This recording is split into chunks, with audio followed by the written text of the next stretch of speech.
I ate alone on my 30th birthday, while my family drove 2 states to celebrate my sister's baby shower using the $14,000 I gave them for emergencies. I wasn't invited.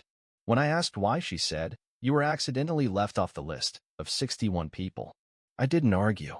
I just canceled every autopay on their utilities, removed their access to my Netflix, and left a box at their door. 12 days later, my sister screamed when my lawyer called and said, "You were accidentally left off the list of 61 people." That's what Emily said, like it was some kind of clerical error.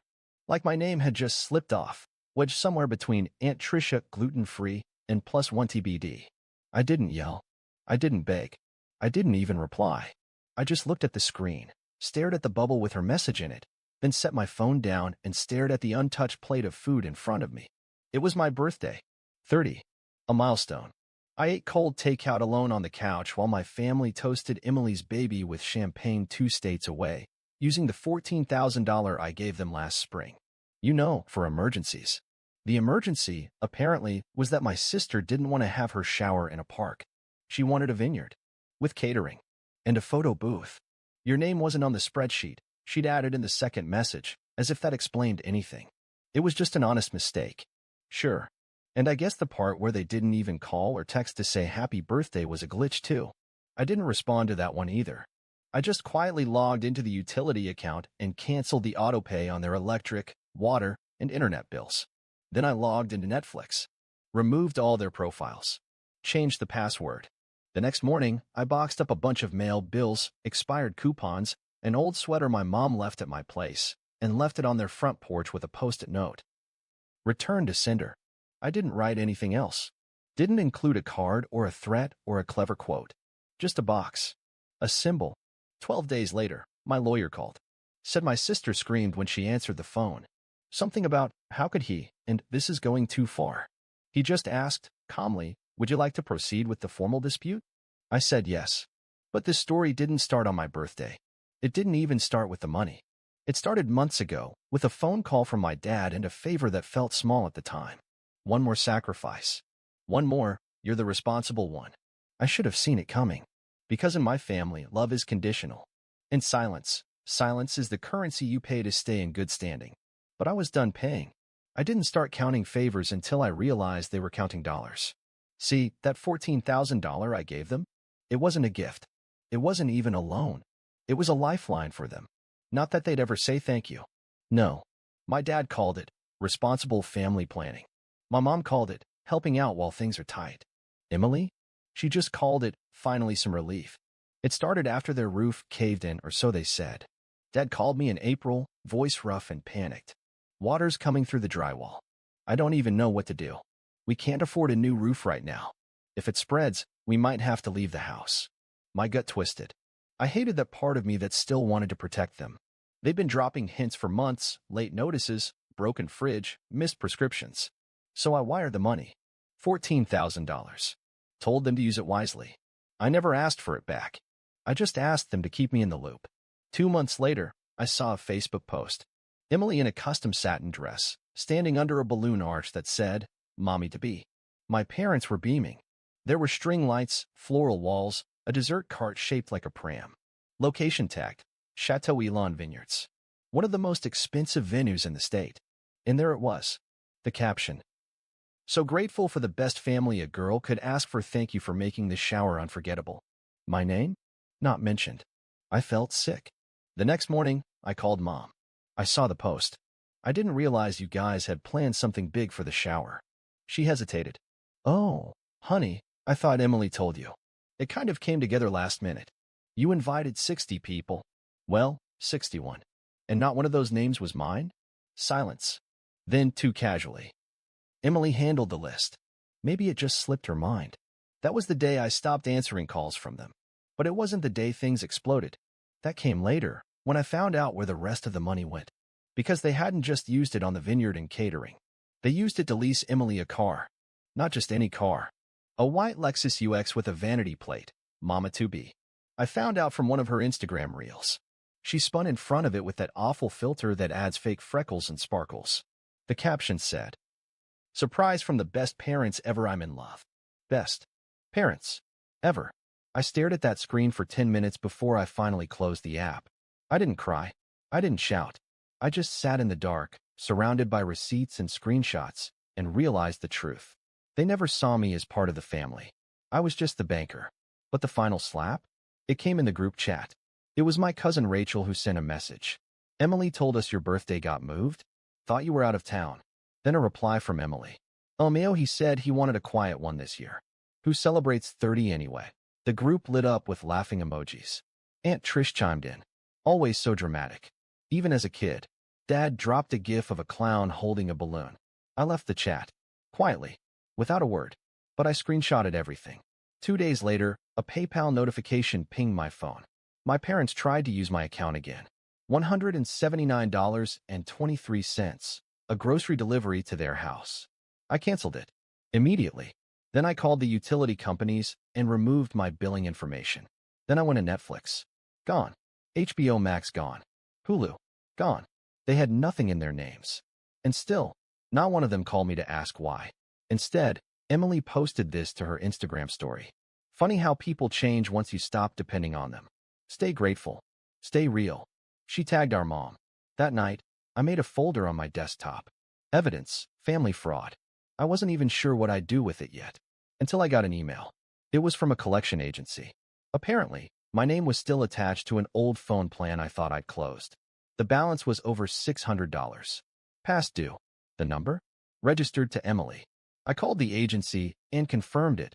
She'd upgraded the phone twice and let it default. That was the night I started digging. And what I found changed everything. Tucked deep inside my shared Google Drive, the one I used to help my parents with taxes, was a scanned PDF. A tax return. Not mine. My father's. It listed me as a dependent. I'm 30. I haven't lived in their house for a decade. And right there, plain as day, in his own digital signature, was the note. Son assists with utilities and provides supplemental care. He was writing me off, literally, for years. Then I checked my credit report. There it was. A hard inquiry. From a car dealership. 3 months ago. I called. Yes, sir. We have a co-signed pre-approval with your SSN and James Walters as the primary applicant. That was my dad. He'd used my identity. Or at least signed things in my name. Maybe thinking I wouldn't notice, or that I'd forgive it. When I confronted him over text, he sent a single reply. You're overreacting. It's family. Don't make this uglier than it needs to be. No apology. No explanation. Just guilt. But what really lit the fuse? Emily sent me a Venmo request for $84. For diaper raffle supplies. No note. No smiley face. Just a bold demand, like it was her right. I declined it. Then she sent it again with a message. Don't be petty. So I sent her 1 cent with a note. You were accidentally left off the list of people I respect. That's when it got real. My mom called me crying the next day. Said Emily was upset. That I was creating division. That I needed to stop airing dirty laundry. I asked her, what about all the money? She paused. Then said, you never said it was a loan. And there it was. Everything I'd ever done. Every bill I covered. Every favor I gave. Was just expected. My job. My role. I was never a brother. Never a son. Just a walking, breathing debit card. I chose the bar on purpose. It was the same one my dad used to take me to when I turned 21. Back then it felt like some kind of initiation, his way of saying I was finally worth being seen with in public. He never said he was proud, but he let me order what he was drinking. That was supposed to be enough. This time, I arrived 15 minutes late on purpose. He was already there. Same booth. Same beer. Same condescending look. So, he said, leaning back, you ready to stop playing martyr? No hello. No happy birthday. Just war. I slid into the seat across from him and dropped the folder on the table. Thick, packed. Labeled in black Sharpie. Proof. He didn't even look at it. You really want to go down this road? I already have, I said. He shook his head and gave me the smirk he always used when he thought he was winning. The one that made you feel like a kid again. Small. Powerless. We're family, he said, like it meant something. We make mistakes, but we keep it in the family. That's the rule. I stayed quiet. I wanted him to dig the hole deeper. Your mother's a wreck. Emily's a mess. Over what? A few misunderstandings? You think blowing up our lives over a couple $1,000 makes you a man? That's when I opened the folder. First page, a printed copy of his 2023 tax return. Line 4. Claim dependent, adult son. Contributes utilities and elder care. What of it? You committed fraud. You claimed I lived with you. I haven't in 10 years. Next page. A scanned credit application from a Lexus dealership. His name and mine. My signature forged. That's technically a felony, at least from what my lawyer said. I didn't want it to go that far, but I had to protect myself. Come on. I was going to tell you. When? After you crashed the car or defaulted again. Next, a collection of Instagram screenshots. Emily showing off her surprise Lexus, the baby shower at the vineyard, champagne fountains. All posted within weeks of the $14,000 I sent for emergencies. He didn't speak for a while, just stared. So I handed him the final sheet, a notarized letter from my attorney, terminating all financial and legal ties. I'd removed my name from every account, canceled every payment, transferred everything I could back into my name. Utilities, mortgage, cell plan, gone. You think this makes you powerful? He said, voice low now. You think this makes you better than us? I looked him dead in the eyes. No, it makes me free. He slammed his hand on the table. The glasses jumped. Don't give me this holier-than-thou nonsense with me. You think I haven't seen the way you look at us? Like you're above it all. I was never above it. I was under it, carrying you, all of you, while you laughed behind my back. His jaw clenched. His hands curled into fists. You wouldn't be where you were without me. You're right, I said, because you taught me exactly what not to be. He froze. Then, softer, like he thought he could still twist the knife. You think the world will love you more than your family? They won't. You'll end up alone. That's what happens when you burn bridges. I leaned forward. I didn't burn a bridge. I tore down the prison you built across it. Then I stood up. I left the folder on the table. Those are your copies, I said. For your lawyer. He didn't respond. Just sat there, red in the face, staring like he couldn't believe he lost. You said I was accidentally left off the list, I added, walking away. You're about to find out what it feels like to be intentionally erased. I didn't call anyone after the meeting with my father. I didn't need to. By the time I walked out of that bar, everything was already in motion. That night, I sent 3 emails. No subject lines. Just attachments, names, dates, screenshots, and signatures. Each one went to a different destination, my bank, the IRS, and my lawyer. The next morning, my attorney filed formal notices for identity misuse and financial fraud. 2 hours later, I got a notification from the credit bureau. The Lexus lease tied to my name had been voided and flagged for investigation. It was no longer my problem. It was Emily's now. By noon, her Instagram story disappeared. All of them. The car, the nails, the Mama2B vanity plate, gone like they never existed. She switched her account to private. But I already had the receipts. That same day, the mortgage company called my parents. I've been paying their bills through a side account for almost 3 years. Quietly. I never wanted the attention. But now, the name on that account had been legally removed. The bank wanted to know who would be covering the balance going forward. Spoiler, no one answered. Within 48 hours, their electricity bill bounced. Their phone lines followed. Netflix sent an email that the profiles Emily, Dad, and Mom too had been deleted. I watched the names vanish one by one. It felt like erasing a virus. I didn't block them. I didn't rage post. I didn't scream. I just removed myself. Removed them. Removed the idea that I owed them anything beyond silence. That weekend, I got a call from a blocked number. I let it go to voicemail. It was my mother. I know you're upset, but you don't have to destroy everything. Please. This is your family. Then came a second one from my dad. You've made your point. What you're doing now, it's beyond cruel. We don't deserve this. I listened to both messages while folding laundry. Calm. Focused. Like someone watching old security footage, knowing the crime was already solved. The next blow landed harder, but I was ready. Emily sent me an email. Subject line. Wow. Inside was one line. You always were jealous of me. Now the world sees who you really are. No punctuation. No context. So I replied with a PDF, her credit card statement, the one I paid off twice, where the last $3,200 went to the exact same vineyard she claimed she couldn't afford without family help. No message. Just the numbers. She never replied again. On Tuesday morning, I received confirmation that the IRS had flagged my father's 2023 return for audit. The moment he claimed me as a dependent, while simultaneously forging a car lease in my name, the system caught it. Not because I screamed, but because I submitted. Quiet doesn't mean weak. Quiet is just what you hear before the detonation. The fallout wasn't instant, but it was steady and brutal. By Friday, I started hearing from second-tier relatives. A cousin I hadn't spoken to in 5 years messaged me. "Hey, I know things are tense, but your mom's not doing well. Can we talk?" I didn't answer. Then an uncle sent a guilt-drenched essay. "You've always been so kind. You're better than this. Families fight, but they come back together." Funny. I couldn't remember the last time any of them fought for me, so I ignored them too. What finally hit me hardest wasn't a voicemail or a plea, it was silence.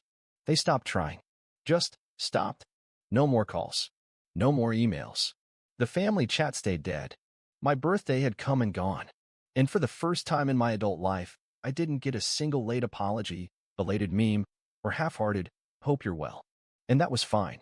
Because now, every time they went to stream something, order something, apply for credit, they'd be reminded. Not by me, but by rejection. Payment declined. Insufficient credit. Account owner removed access. No screams. Just systems updating. And I didn't gloat. I didn't tell anyone. I didn't need the applause. This wasn't revenge. It was maintenance. They stopped calling. No more guilt. No more begging. No more explanations about what family means. And for the first time, I didn't feel empty. I felt done. That's when I booked the flight. Bali greeted me with rain. Not the angry kind. The soft kind. Warm and honest, like the island knew I came to wash something off. I stood barefoot on the porch of a wooden villa, holding a mug of bitter coffee, watching the sky dissolve into the trees. No noise. No notifications. No one asking for a favor. Day 3, I whispered to myself. Still no guilt. I didn't tell anyone I was leaving the country. I didn't post. I didn't announce. I just logged out. They wanted to forget me? Fine. I made it official. The trip wasn't a spontaneous escape. I'd been planning it quietly while pretending to smile during birthdays and wiring money like an obedient fool. Back when I was still hoping someone might say thank you. I stayed in a small place north of Ubud. No Wi-Fi in the room, no TV, just a fan that squeaked slightly when the wind was strong. I liked that fan. It reminded me of the noise back home, but distant. Powerless. One morning, I got an email. The subject line was a single emoji. From my mother. "Emily had the baby. She named her Grace. We thought you might want to know. No pressure, but it would mean a lot if you came." I closed the email. Let it sit there like a dead insect under glass. Didn't reply. Didn't delete it. Just archived it. Later that day, I bought a postcard from a local shop. It was bright yellow, with a cartoonish beach and a crab holding a drink. I flipped it over and wrote 5 words. "Wish you weren't here. Me." I didn't sign it. I sent it to my parents' house. No return address. No message inside. Just silence sealed in a stamp. Then I walked to a warung, ordered fried rice, and spent the afternoon floating in the pool, letting the sun take what little tension I had left. By the end of the week, I realized something strange. I didn't miss them. Not the noise. Not the chaos. Not even the fake warmth they weaponized so well. They had cut me off from love years ago. They just didn't realize I'd stopped bleeding. On my last day, I took one final step. New SIM card. New email. New number. I left my old phone in the hotel safe. Factory reset. A symbolic grave. The front desk lady asked, "You're not coming back?" "Not to that version of me," I said, smiling. She laughed. "Good." He looked tired. At the airport, I bought a fridge magnet shaped like a coconut. It said, "Paradise isn't a place. It's the absence of obligation." I smiled and stuck it in my carry-on. No souvenirs for anyone else. Just that one. For me. And when the plane took off, I didn't look back. Because this time, no one was chasing me. And finally, I wasn't carrying anyone but myself.